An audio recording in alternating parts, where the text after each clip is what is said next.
Hablar de sexualidad todavía se considera un tabú, un tema del que no hay que conversar o que da vergüenza.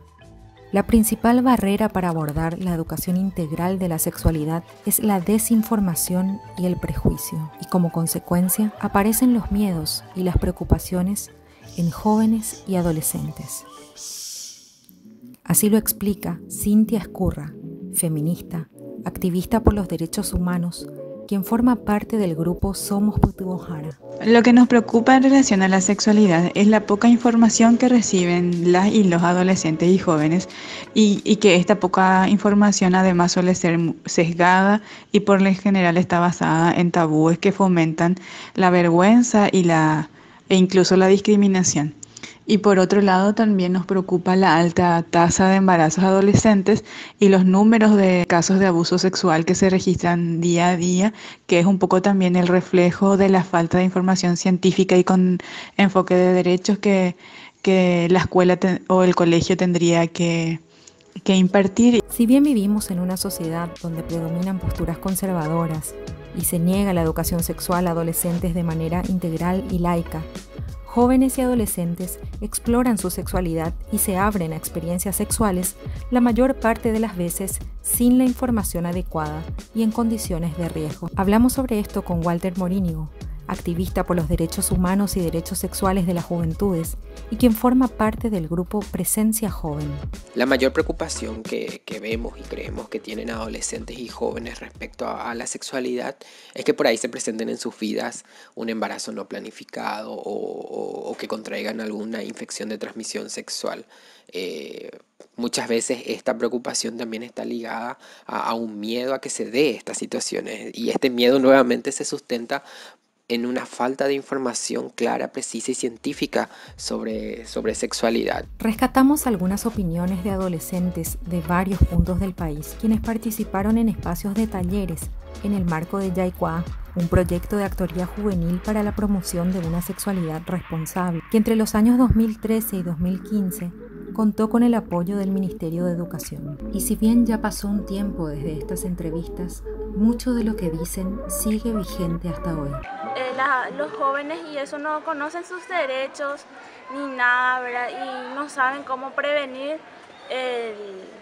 embarazos precoces y eso. Lo que me preocupa es que en mi colegio no dan la suficiente información como para poder aprender y cuidarnos de las enfermedades de transmisión sexual. La alta tasa de enfermedades de transmisión sexual y transmisión del VIH que hay en Paraguay. Y obviamente esto es a causa de la falta de información que tiene que ser proveída por el Estado y por el Ministerio de Educación. Y en mi comunidad hay un problema bastante grande. Los jóvenes estamos desinformados, no hay información. Los colegios no se enseñan, pero es un problema del colegio. Los profesores ya no están más capacitados para ofrecer temas sobre sexualidad. El Estado tiene que poner una materia, creo yo, como sexualidad.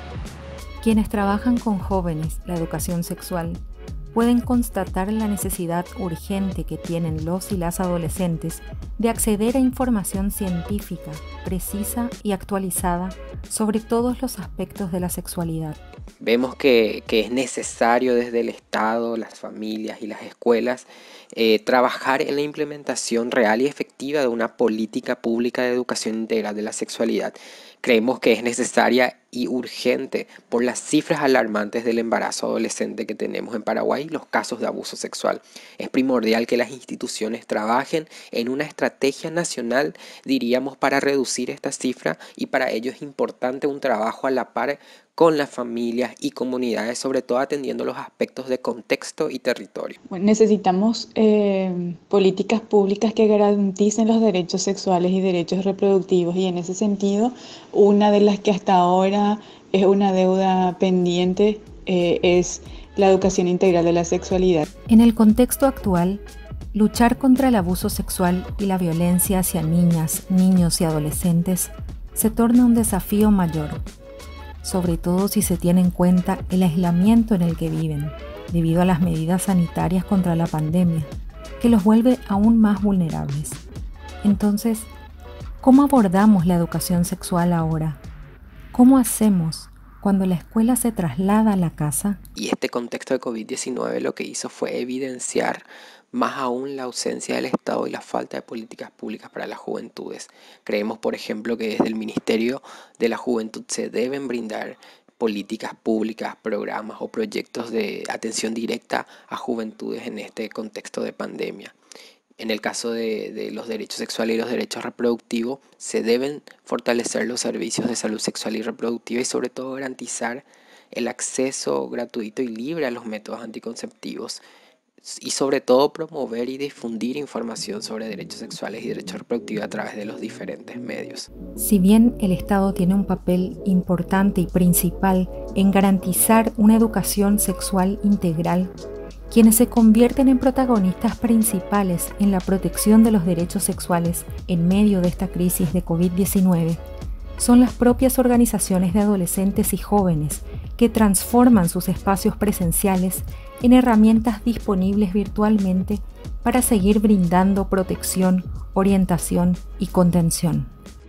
Creo que en este contexto de pandemia, una de las acciones que tendría mucha llegada a la juventud es la información amigable y con lenguaje sencillo a través de las redes sociales u otros medios alternativos de comunicación que posibiliten un poco que las y los adolescentes se puedan mantener conectados e informados sobre lo que es la sexualidad y sobre acciones de prevención también. En este caso, una de las experiencias de la organización es el de habilitar una línea telefónica orientada a adolescentes y jóvenes para abordar temáticas relacionadas a la sexualidad e incluso para hacer contención también. Entonces, creo que son herramientas muy útiles para acortar distancias y que se mantengan los vínculos, ofreciendo información científica y veraz y apropiada para la población adolescente. Si bien la situación de aislamiento social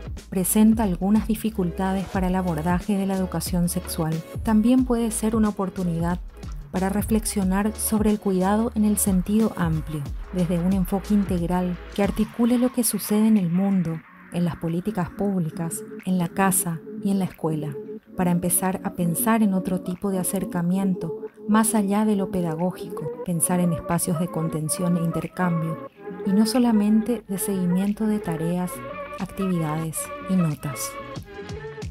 Este podcast fue realizado por el equipo de educación de Servicio Paz y Justicia Paraguay. Si te gustó, compartilo.